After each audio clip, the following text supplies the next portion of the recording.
व्यग्रता नहीं रहती, चाहना नहीं रहती है, ये तो सबके ऊपर हैं। लेकिन नर्तन में आए हैं तो समाज को शिक्षा दीक्षा देने के लिए स्वयं उस फल को या दिखा रहे हैं कि तुम कर्म जैसा करोगे वैसा फल मिलेगा ही।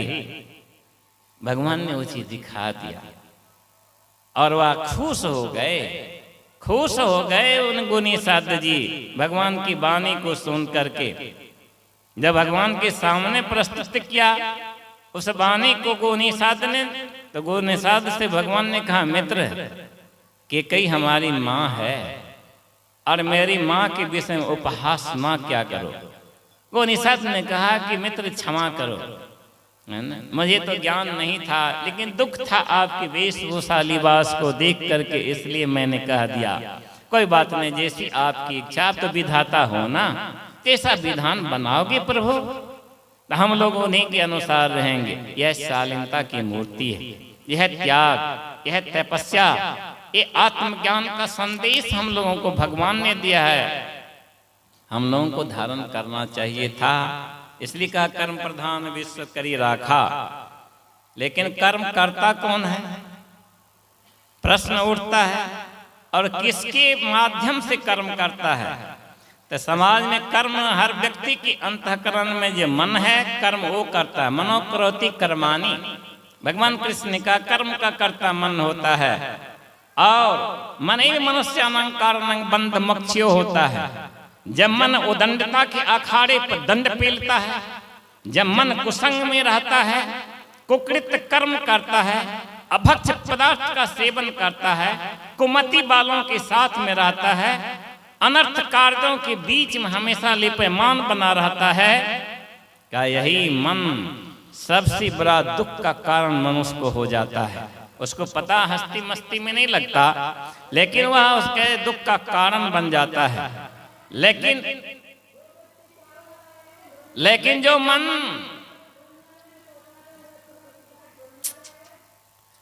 जो मन सुसंगति में लगता है, सत्संगमित गति में लगता है, सत्पुरुषों के साथ लगता है, सत्य कर्म में लगता है, सत्य की चिंतन क्या करते हैं, सत्य की आराधना में लगा रहते हैं, समाज की सेवा में लगा रहता है जो मन, और माता पिता को देवी देवता से भी बढ़ करके समझते हैं, भाई भाई में संदेश जो है प्रियता का रहता है, और बहन के स्नेह को भी भूल नहीं पाता, और समाज राज राष्ट्र के उन्नति के लिए, कल्याण के लिए अपने आप को बलिदान करने के लिए भी तैयार रहते हैं। वह मन, भगवान ने कहा वह मन बंधन मुक्त होता है, वह निर्माण को देने वाला होता है। तो भगवान ने तो यहाँ कह दिया कि जैसी संगति करोगे तो वैसा ही फल मिलेगा। इसलिए रामचरितमानस में कहा कि सत्य सुधरहि सत्य संगति पाई, पारस परस कुधात सुहाई। कहा एक से एक सत्य भी जो है सत्संगति पा करके जो है पारस के समान सुहावना, सोना और कीमतीदार हो गया। एक बात बताऊं, चाहे निर्धन से निर्धन घर परिवार में जन्म लेने वाली हमारी बहन हो, बेटियां हो अथवा माँ हो, और लोहे के आभूषण नहीं पहनती है। जब भी आभूषण पहनती है तो सोने और चांदी की आभूषण पसंद करती है। नहीं, आभूषण रंग लाता है सौंदर्यता में, तो आभूषण सोने का बनता है तो सुहावना तो होता है। इसलिए पारस का संसर्ग लोहे को कर करके सोना में परिणत करना पड़ता है। अर्थात क्षुद्र प्रवृत्ति के लोग जो होते हैं, अकर्मण्य लोग जो होते हैं, बुरे लोग भी होते हैं, तो पारस की तरह से संगति वाले पुरुष जब मिल जाते हैं, सत्पुरुष मिल जाते हैं, तो उनके चरण शरण के स्पर्श से वह महान धातु सोने की तरह बन जाता है, कीमती बन जाता है, जिसको कि हर कोई पसंद है क्या करते हैं। यही है सत्संगति। और कुसंगति की रेत पर पलने वाले व्यक्ति की दशा दुर्दशा बड़ी दयनीय हो जाती है। इसलिए ज्ञानियों ने कहा कि क्षुब्धता के दूषित रेत पर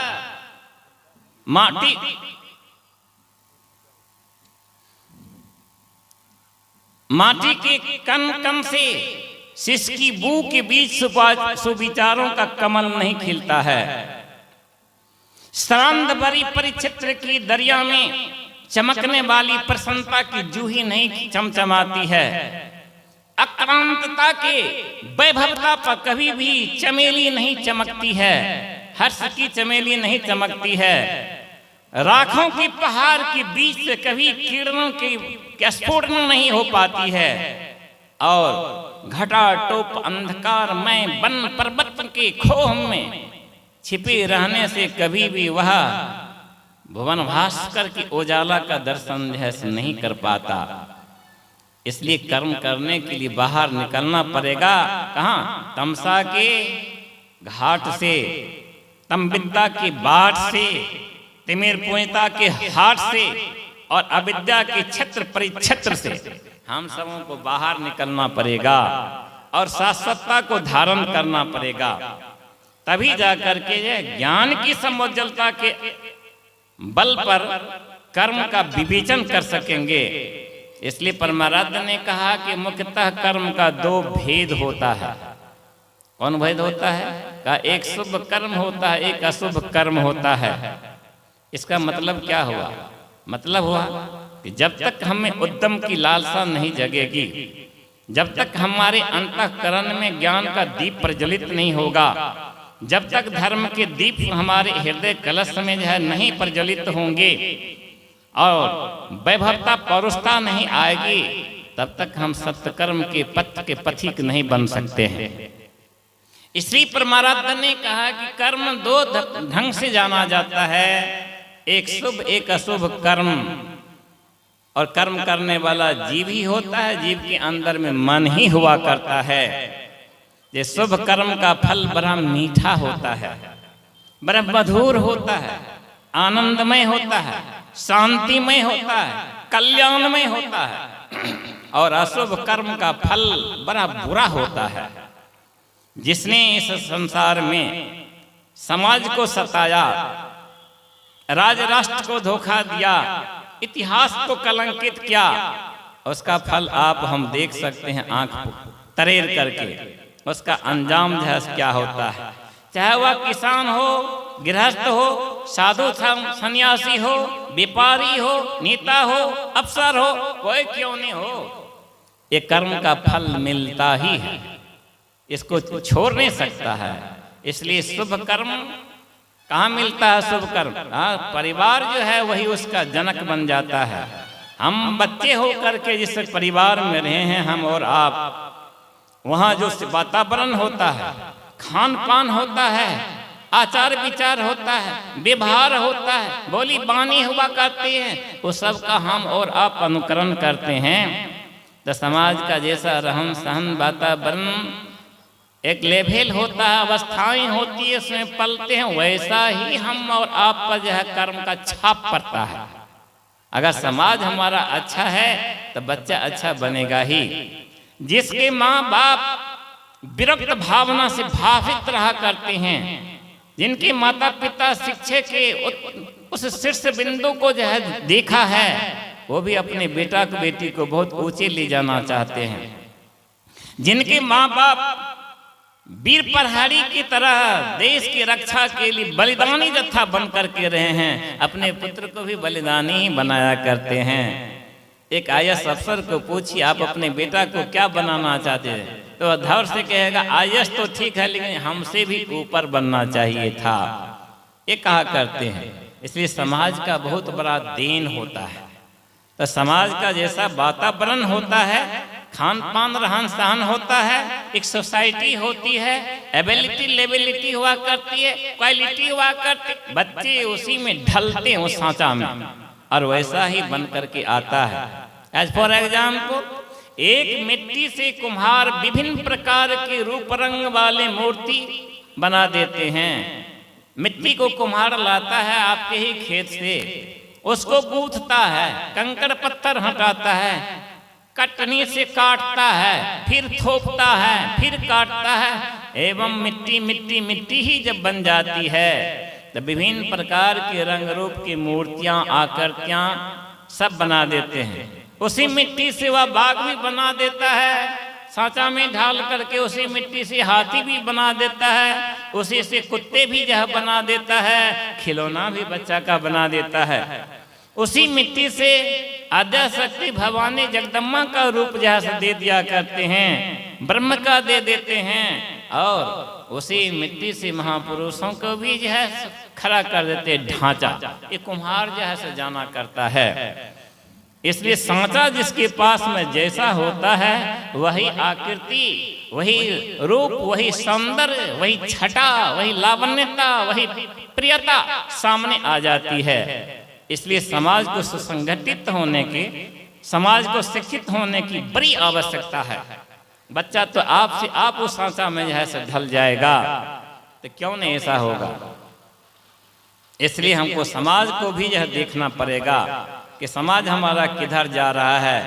तो शुभ कर्म से शुभ फल मिलता है, शुभ गति मिलती है, शुभ मति मिलती है, और भविष्य हमारा अंधकार में नहीं रहता है, बिल्कुल प्रकाश में बना हुआ रहता है, आनंद में बना रहता है, कल्याण में बनता है।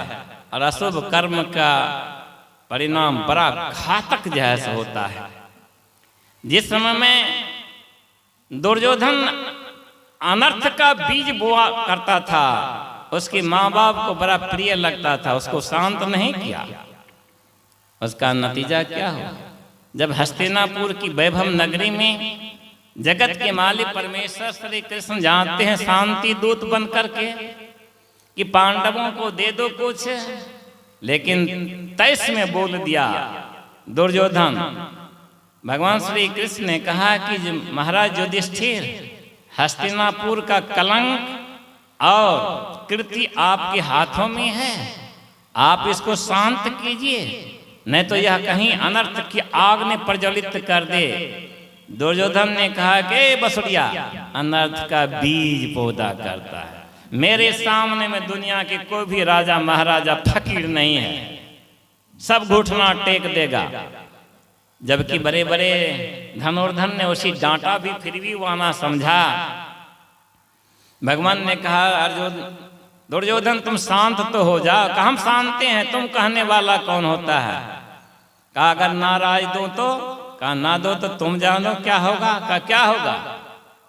कहा वही होगा जिसका ज्ञान तुम्हारे पास में नहीं है।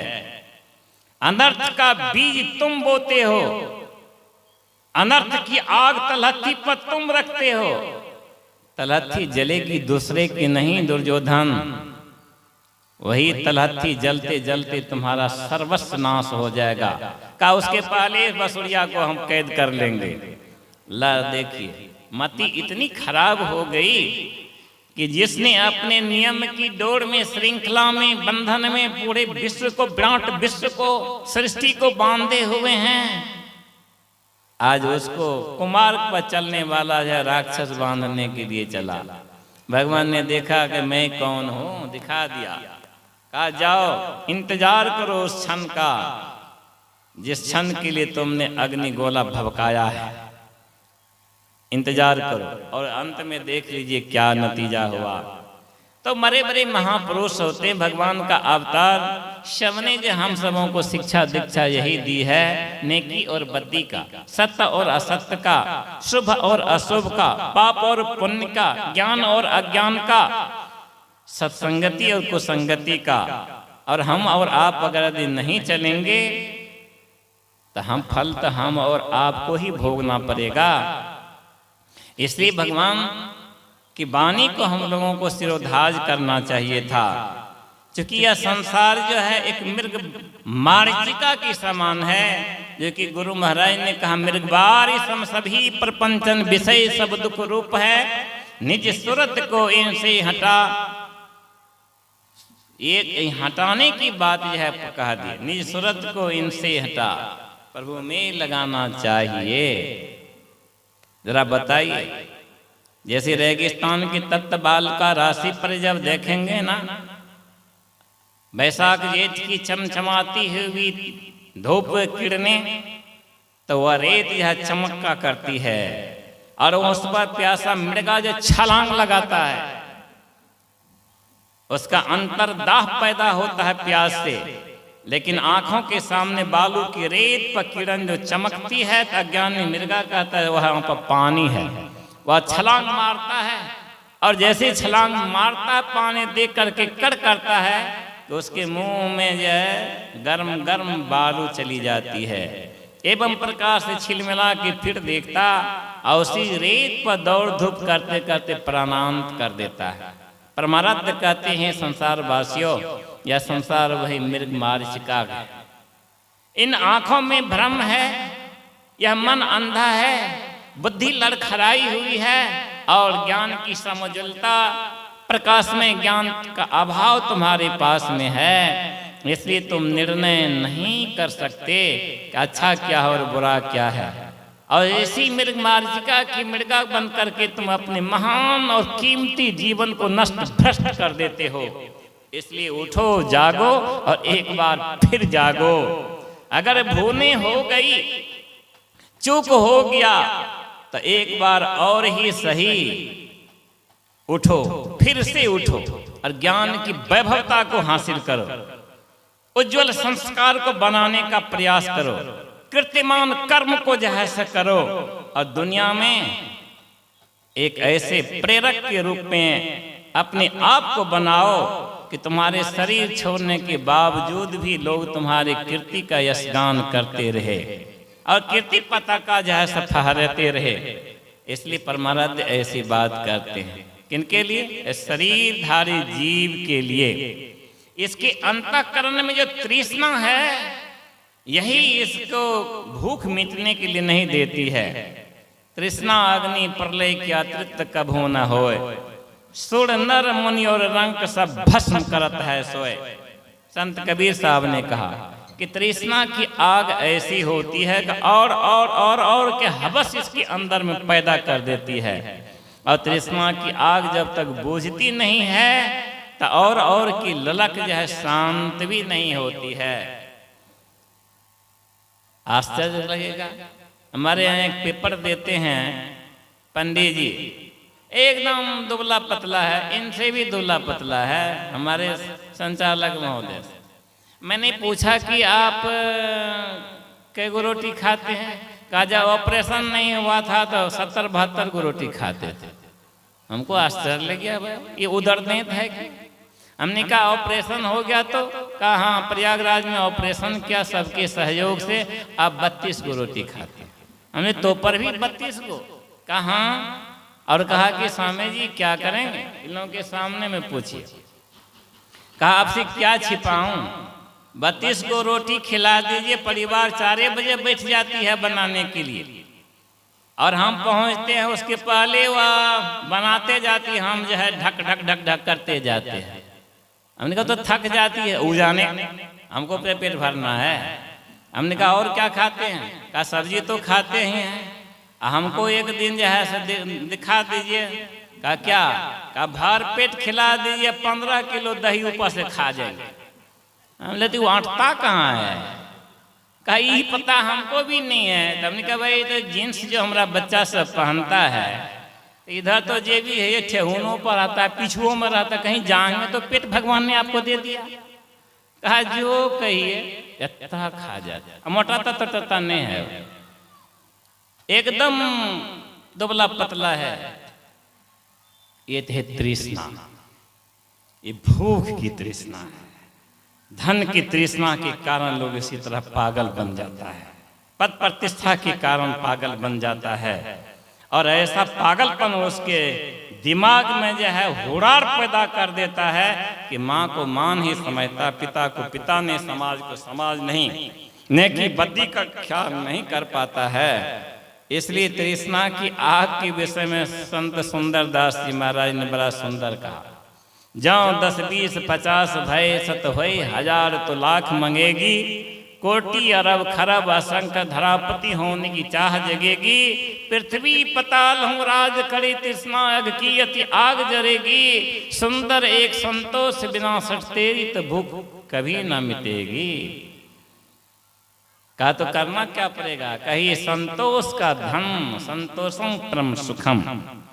यह संतोष का धन जिसके अंतःकरण में पैदा ले लिया ना, वह संसार का सबसे बड़ा सुखी हुआ करते हैं।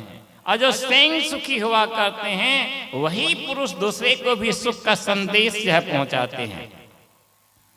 आप लोग सुने होंगे बंगाल में हुए थे स्वामी विवेकानंद, उनके गुरु थे रामकृष्ण देव जी महाराज। वो माता काली की पूजा किया करते थे और कहा जाता है माता काली उनको साक्षात दर्शन भी देती थी। ये कोई कल्पना की बात नहीं है। और जब मंदिर में रामकृष्ण देव जी महाराज जाते थे मैया के सामने तो फूट फूट करके जो है सो रोने लगते थे। और मूर्ति में मां प्रकट होकर के रामकृष्ण देव से जब बात किया करते थे